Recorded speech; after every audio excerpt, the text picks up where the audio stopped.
Hello, everyone. Today we will be talking about volunteers in museums, since a lot of museums have a lot of volunteers, and I just wanted to share um, some ideas on how to improve your volunteer program in case you're thinking of expanding or you don't know what you're doing wrong because all the volunteers are leaving your museum. Many of you know, there has been, maybe if you're in the sector, there has been a discussion about the baby boomer generation, so the generation that starts to retire and wants to volunteer as museums guides or docents. Recently, there has been some problems in museums because these docents go rogue because they don't have any direction or they start touching the art pieces, etc., etc. So how do you create a good volunteering experience? How do you make people commit to your museum as a volunteer, as a guide? First things first, we need to know who our volunteers are, um, and why volunteers are important. So since we all know there's a lot of fund cuts in the museum and culture sector, so we have to rely on volunteers. We have to rely on their willingness to help out and to be part of the museum experience.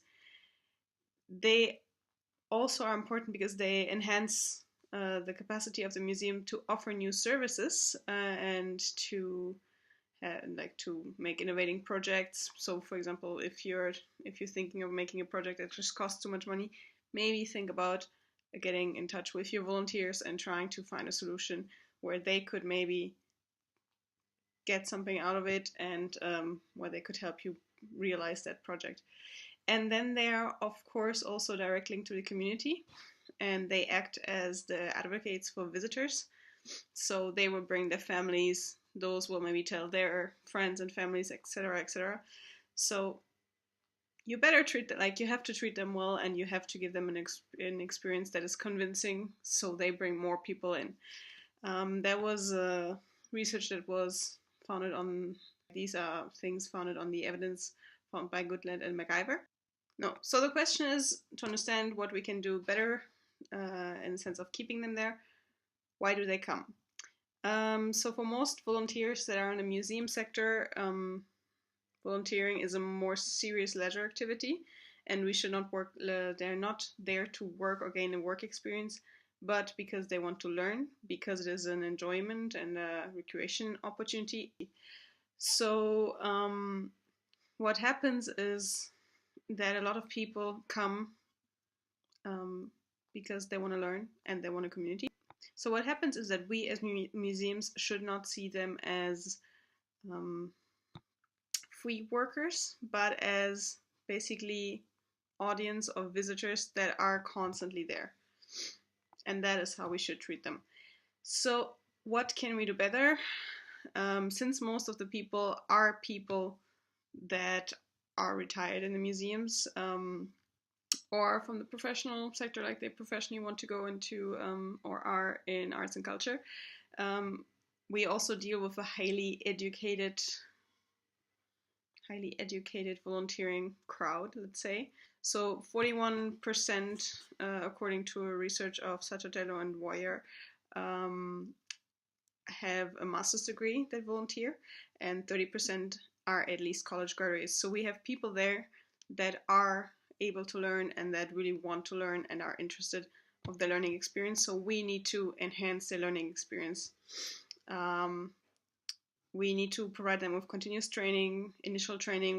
We can offer lectures or trips to see at the museums how they're doing. There is the possibility to improve volunteers' leadership skills by, for example, putting them in touch with your managers, with your curators, etc., etc.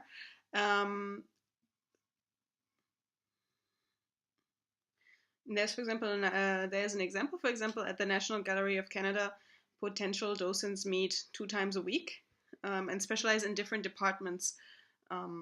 So they become highly specialized in a certain thing, and they continue learning. We can provide them with handbooks. We can provide workshops. So this is very important. Another point that is extremely important is that we should give them responsibility. A lot of museums are now getting into self-management of volunteers. So the volunteers elect every year somebody who represents them, who meets with the managers. We can create boards and committees of volunteers so they can start taking control of their own experience, and that increases the commitment. You will have them for way longer. Your investment in learning, in teaching tools will pay out much longer.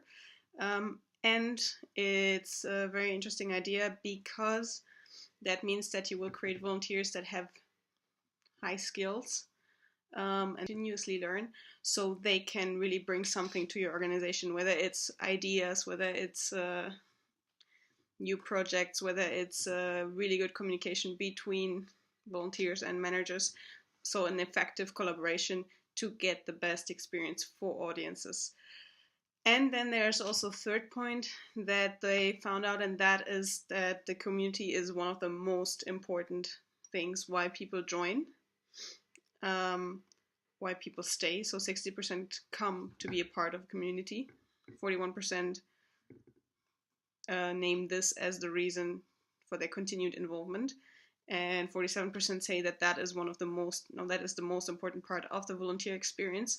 So that means we have to provide a space for them to create a community, meaning we can do volunteer lounges, we can organize meetings, field trips, activities, and of course we also need a kind of intrinsic motivation for them, so we can pay their membership card, so they go to other museums, they come back more often, they get free entry, discounts on museum stores, and that all these little things will make them commit to your organization and stay in your organization and want to improve the museum.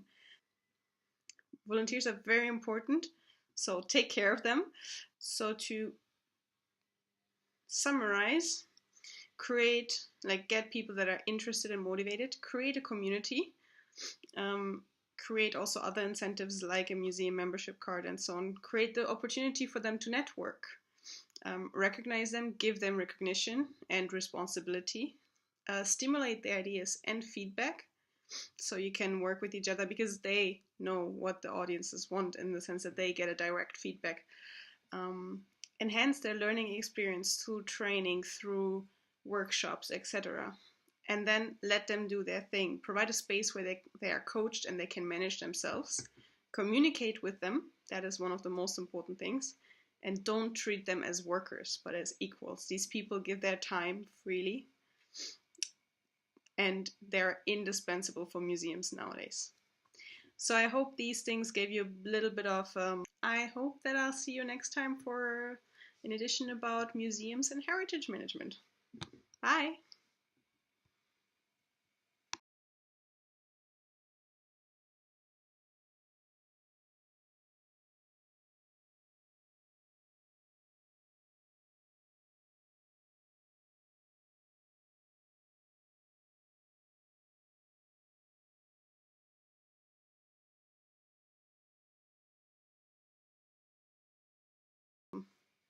A few ideas and